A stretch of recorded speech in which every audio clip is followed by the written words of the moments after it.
All right, so you can see here, this is my IVF calendar. I am diagnosed with diminished ovarian reserve and very low AMH. My AMH is a 0.114 as of my last base ultrasound. So based on that, my RE was able to come up with the following protocol. So I was to start with my patches on Thursday, the 21st of May, every other day before I start my stims. So I will be on the estrogen patches, you can see there, and I'm just going to zoom in so you can just kind of see every other day. So Thursday, Saturday, and Monday. And then I am to go for my baseline blood work. Ultrasound. So that's when they're going to see if I can still do this process. So if how many follicles do I have and all that good stuff, you know, how are things looking? That will be Tuesday, May the 26th.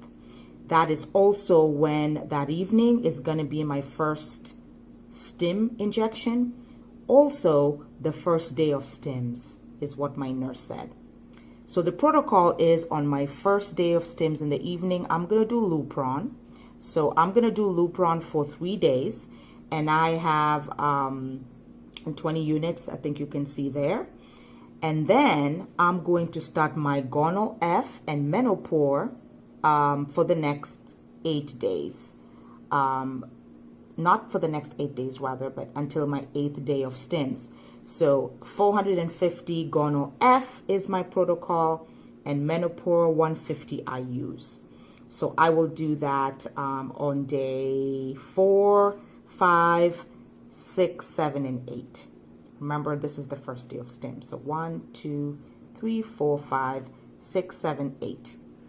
And then I'm going to, and actually 7 if you kind of count it, because it would be 1, 2, 3, 4, 5. 1, 2, 3, 4, 5, 6, 7. I can't count.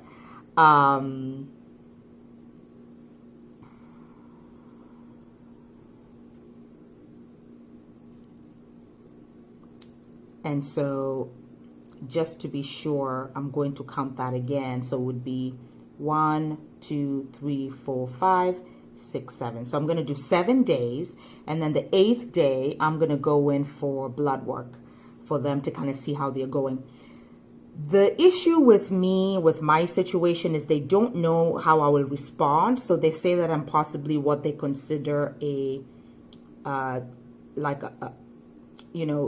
slow responder. They don't know if I'm going to respond or not.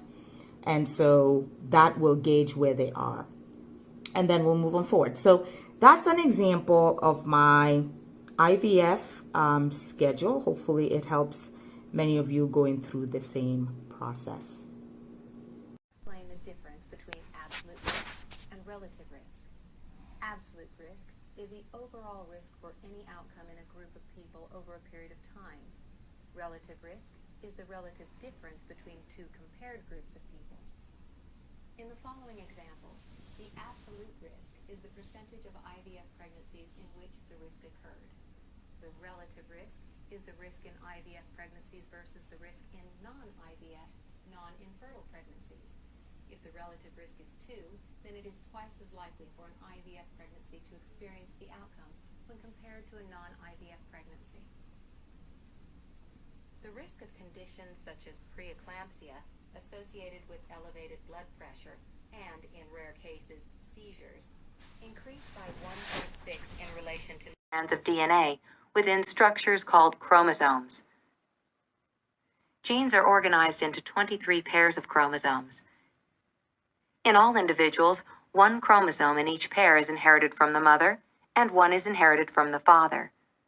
When a mother and father have a child, the genes within these chromosomes can combine in 4 possible variations, each with a 25% likelihood. Many diseases are caused. Hi, everybody. So, wow.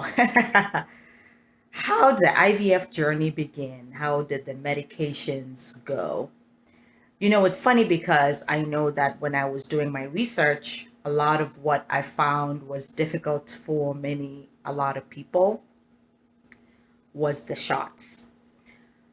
And for me, the hormones, I think, were maybe the hardest to adjust to, especially for my protocol. I had to start with the estrogen patches, and my hand's getting tight here, so I'm gonna switch it a little bit. And it was just, I don't want to say a nightmare, but it was really a nightmare for me with those estrogen patches because the first day I put the estrogen patches, it was fine. I noticed that my hormones were changing, and yeah, but I think it was the third time because I did them every other day. My protocol had me doing the estrogen patches every other day.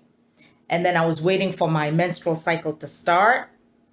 And guys, that was, I mean, I was a raging bull. My husband was sending me emojis of raging bull to describe my behavior. I mean, it was just, you know, like almost as if my body wanted to break through or something like that. You know, that feeling you feel you're so bloated, or it's not even bloated, it's something more than that. And I knew that I would feel better as soon as my period started. But then I was also anticipating for it to start, and then it you know how it is. Sometimes it starts a day after you thought it would, and then it was going to delay my protocol start, and I needed to schedule my ultrasound. So that was I mean, all those coupled with the hormones was very difficult for me. So just wanted to be honest with you about that also, because a lot of people don't talk about that. But yeah, and then when my period started, I think I was actually fine. So that's a little bit about how that first couple of days went, and hopefully that helps you understand kind of how what to anticipate when you start the estrogen patches, and the start of your menstrual cycle as you go into your base ultrasound. Thanks, everybody. Bye.